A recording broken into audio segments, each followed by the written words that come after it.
Dita 1. Pjetër Valdo vdiq në vitin 1218.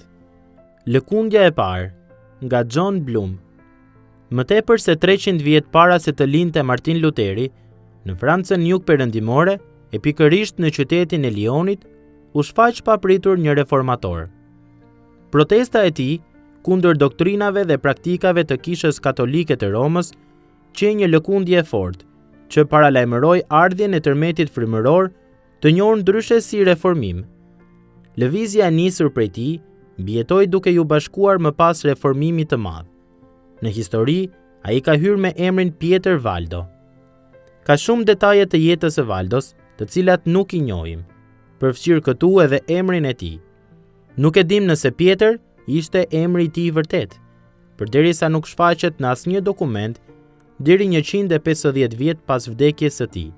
Mbiemri i tij me shumë gjas ishte Valdes apo Vaudes, ndërsa Valdo është përshtatja e këtij të fundit në italisht.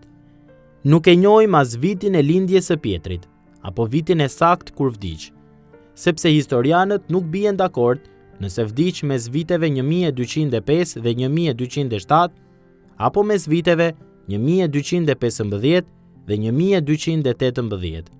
Por ama, dim disa të dhëna rreth jetës së tij që tronditën botën. Një sundimtar pasanik pendohet.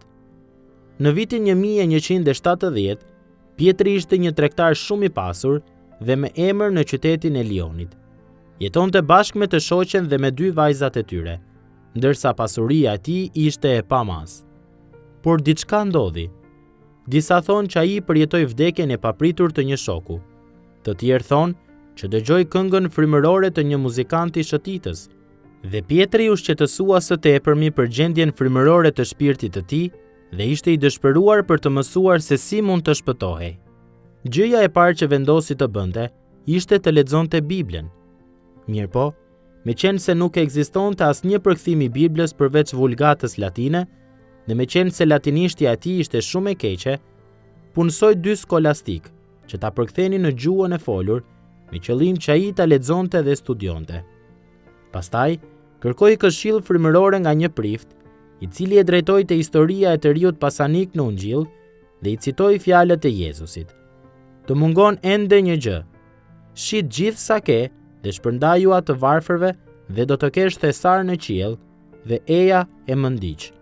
Luka 18:22.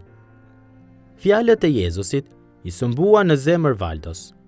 Sikurse i riu pasanik, Valdo befa se kuptoi se në realitet i kishte shërbyer Mamonit dhe jo Perëndis. Por ndryshe nga i riu pasanik, i cili u largua nga Jezusi, Valdo u pendua dhe bëri saktësisht atë që tha Jezusi.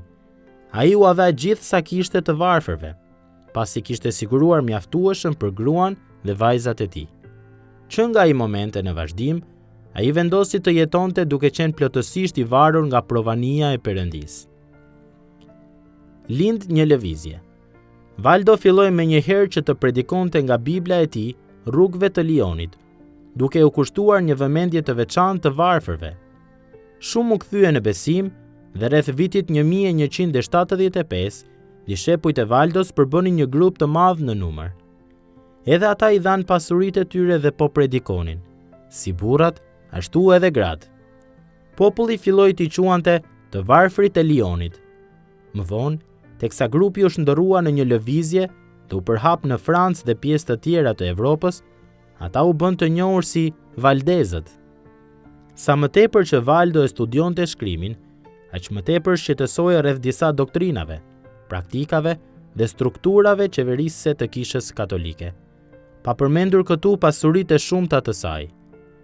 Ai e ngriti zërin me guxim kundër këtyre gjërave, por me që kisha u andalonte zyrtarisht njerëzve të thjeshtë që të predikonin shkrimin, Valdo dhe grupi i tij modest u përball me kundërshtimin e udhëheqësve të kishës. Një simbol që duhej kundërshtuar. Kryepeshkopi i Lyonit u bezdiste i mase prej kësaj lëvizjeje reformuese të veçpallur, që përbëhej prej njerëzish të parsimuar, dhe për këtë arsye u përpoq ta shtypte atë. Por në vitin 1179, Valdo ju drejtua drejt për drejt papës Aleksandri III dhe mori aprovimin e tij.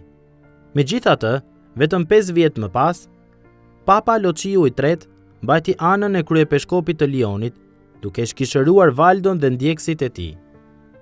Gjatë viteve të saj të hershme, Lëvizja Valdeze qe një përpjekje për të reformuar kishën e Romës. Pieter Valdo nuk kishte kurrë për qëllim që të largohej nga kisha, madje besonte në shumë doktrina tradicionale të kishës. Por, pas shkishërimit të tyre dhe pas vdekjes së Valdos, bindjet e mëposhme, gati protestante të Valdezve, vazhduan të shtoheshin dhe të përforcoheshin. Hodhën poshtë të gjitha pretendimet për autoritet përveç shkrimit.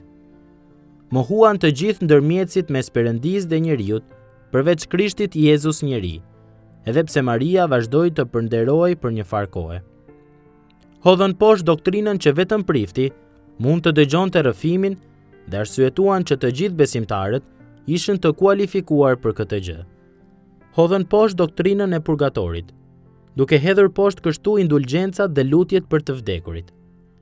Besonin që të vetmet sakramente të urdhëruara nga shkrimi ishin pagëzimi dhe darka e Zotit.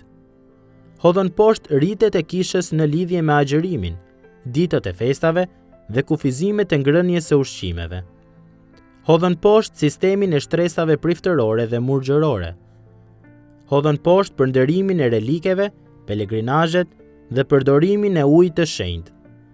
Hodhën poshtë pretendimin e papës për autoritet mbi sundimtarët toksor.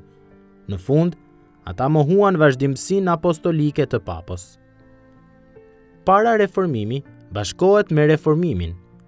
Pavarësisht nga shkishërimi dhe vdekja e Valdos, Lëvizja Valdeze vazhdoi të rritej për një kohë të gjatë.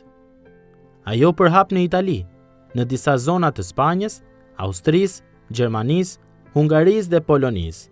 Mirëpo, edhe për ndjekja katolike, po ashtu vazhdoi dhe u bë gjithnjë e më e ashpër, deri në shekullin e 15, kur radhët e Valdezëve u ralluan në disa komunitete të vogla dhe të parëndësishme në luginat alpine të Francës dhe Italisë.